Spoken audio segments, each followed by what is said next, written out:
with all of the authority that goes with that. God save the Queen! Now, when Asquith in 1909 put a budget forward, he actually got it turned down by the House of Lords because part of it was to pay a pension for the working man, which is a good idea, we can all live with that. But when the Lords looked at it, they realised that the amount of money on top of the taxes they were already paying to pay for the pension was too much for the working man to bear. They'd been told by the House of Commons they couldn't amend the money bill. There was a 10-year argument between 1666 and 1676, and then eventually the Lords backed down. So they couldn't amend it, so they rejected it. Asquith went to the House of Lords and said, and I'm going to put the bill through to stop you rejecting the bill. So they told him to get lost, they wouldn't pass it. So what happened then? He said, well, I'm going to put 500 new peers in and they are going to vote for the abolition of the House of Lords. The Lords caved in. They took it to King Edward VII and Asquith gave him the bill, which was known as the Parliament Act, and he said, you've got to do this. And King Edward VII said, I'm not signing that, it's unconstitutional and it removes the protection from my subjects. You want that, you've got to go to the country. So Asquith and his ministers went round the country telling everybody what a shower of shite that a lot in the House of Lords were, because they wouldn't let the poor underprivileged working man have a pension. Hurrah! The Lords, on the other hand, felt it was beneath them to go around and say, we looked at it, we don't mind you having a pension, but you can't afford the tax to pay for it.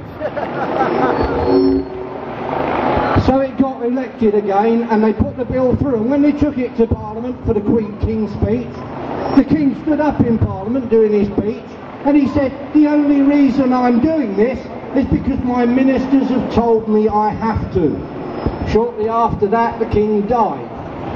I did write to the Commissioner and tell him I'd be very interested in the toxicology on Edward VII. I'm still waiting for a reply. Yeah, you'll get one. When George V came to the throne, don't forget, he just recently lost his brother, who should have been king, but he'd recently died of pneumonia or something, and he just lost his father, so he's not in the best frame of mind to argue. But he was never trained in constitutional law to the extent that his older brother was, because he wasn't due to be king.